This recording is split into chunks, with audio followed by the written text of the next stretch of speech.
সালটা 2019। একটা private expedition জাহাজ অ্যান্টার্কটিকার পথে ড্রেক প্যাসেজ পেরোচ্ছিল।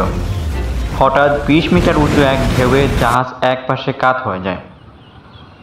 কাঁচ ভেঙে 3 জন নিহত হন। পুরো জাহাজে শুধু একটা শব্দ, চিৎকার আর গর্জন। এইটা দুর্ঘটনা ছিল না, এটা ছিল ড্রেক প্যাসেজের স্বাভাবিক রূপ। এই জলপথ এমনই, কখনো শান্ত, কখনো ভূতের মতো গর্জন করে ওঠে। কিন্তু কেন? কি এমন আছে এই জায়গায়? কেন শত শত বছরের অভিজ্ঞ নাবিকরাও এই পথের নাম শুনে শিউরে ওঠে? আজ আমরা জানব পৃথিবীর সবচেয়ে বিপজ্জনক সমুদ্রপথ ড্রেক প্যাসেজের অজানা ভয় আর তার পেছনের বৈজ্ঞানিক রহস্য সম্পর্কে। এটাই সেই জায়গা যেখানে প্রশান্ত মহাসাগর আর আটলান্টিক মুখোমুখি হয়, যেখানে বাতাসের গতি 100 কিলোমিটার/আওয়ার ছাড়িয়ে যায়, আর ঢেউ এক একটা ছোটোখাটো বিল্ডিংয়ের সমান। আপনি কি তৈরি? তাহলে চলেন ডুব দেই সেই জলের ভেতর, যেখানে সাহসীরা ভয়কে আলিঙ্গন করে। ড্রেক প্যাসেজ একটি পৃথিবীর সবচেয়ে উত্তল সমুদ্রপথ। এটি দক্ষিণ আমেরিকার শেষ প্রান্ত কেপ হর্ন আর অ্যান্টার্কটিকার মাঝে অবস্থিত। প্রশান্ত মহাসাগরের ঠান্ডা জলধারা, আটলান্টিকের উত্তাল ঢেউ আর দক্ষিণ মহাসাগরের হিংস্রতা সব একসাথে মিশে এখানে তৈরি হয় এক ভয়াল অসহনীয় যুদ্ধক্ষেত্র। প্রতি বছর শত শত জাহাজ এই পথে পাড়ি দেয়, কিন্তু কেউ নিশ্চিত না যাত্রাপথ নিরাপদ হবে কিনা। বাতাসের গতি প্রায় 100 কিলোমিটার/ঘন্টায়। ঢেউ এক একটা 15 থেকে 20 মিটার উঁচু। জাহাজ যেন খেলনা হয়ে যায়। নাবিকরা বলে, the Drake shakes, the Drake ব্রেকস and sometimes the Drake tax. মানে ড্রেক কখনো কাঁপায়, কখনো ভাঙে, আর কখনো নিয়ে নেয়। তাহলে মানুষ এই পথে যায় কেন? চলুন এবার সেটা জেনে আসি।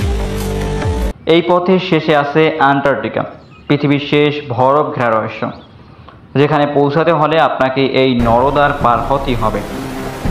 এটাই সবচেয়ে শর্ট রুট। তাই অভিযাত্রী, বিজ্ঞানী, এমনকি পর্যটকরাও এই ভয়াবহ পথের মুখোমুখি হয়।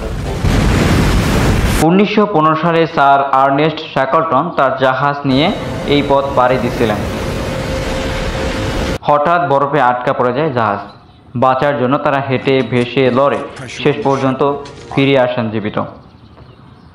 আরও বহু অভিযাত্রী আজও বলেন, ড্রেক প্যাসেজে ঢুকলে মানুষ বদলে যায়। শুধু নাবিকরা ভয় পায় না, আপনি জানলে অবাক হবেন, বিজ্ঞানীরাও ভয় পায়। কিন্তু প্রশ্ন হলো, বিজ্ঞানীরা কেন ভয় পায়? তাহলে চলুন এবার সেটা জেনে আসি। এই অঞ্চলের সবচেয়ে জোরালো ওসান কারেন্ট বয়ে যায়, যাকে সংক্ষেপে ACC বলা হয়। এই কারেন্ট প্রতি সেকেন্ডে 137 মিলিয়ন ঘনমিটার পানি সরিয়ে নেয়। এছাড়াও এখানে কোনো স্থলভূমি নেই যা ঢেউ বা বাতাসকে আটকে দিতে পারে। আর তাপমাত্রা হঠাৎ পরিবর্তন তৈরি করে, বায়ু আর জলপ্রবাহের মধ্যে ভয়ানক সংঘর্ষ ঘটায়। আজকের যুগে জাহাজে রয়েছে gyro stabilizer, satellite radar, route tracking, তবুও কেউ নিশ্চিত না। প্রতি বছর কিছু না কিছু ঘটনা ঘটেই যায়। তবুও মানুষ যায়, কারণ ভয় পেরিয়ে দেখা যায় এমন সৌন্দর্য যা ভাষায় প্রকাশ করা যায় না। ড্রেক প্যাসেজ শুধু একটা জায়গা না, এটা একটা পরীক্ষা মানুষের সহ্য শক্তি, সাহস আর স্বপ্নে। তুমি কি পারবে এই পথ পাড়ি দিতে? তুমি কি সাহসী? কণ্ঠে লিখে দিও। ড্রেক প্যাসেজের ঢেউ শুধু তোমার শরীর না, তোমার মনটাও বদলে দিবে। এটা শুধু সমুদ্র না, এটা তোমার সাহসের আয়না, যেখানে তোমার সাহসকে তুমি দেখতে পাবে। আজকের সমুদ্রের যাত্রা এখানেই শেষ। ড্রেক প্যাসেজ আমাদের দেখিয়ে দিল প্রকৃতি কতটা ভয়ঙ্কর আর কতটা দুর্দান্ত হতে পারে। এমন আরও অজানা, রোমাঞ্চকর আর জ্ঞানভিত্তিক কন্টেন্ট পেতে চ্যানেলটা সাবস্ক্রাইব করে আমাদের সাথেই থাকুন। Thank you very much.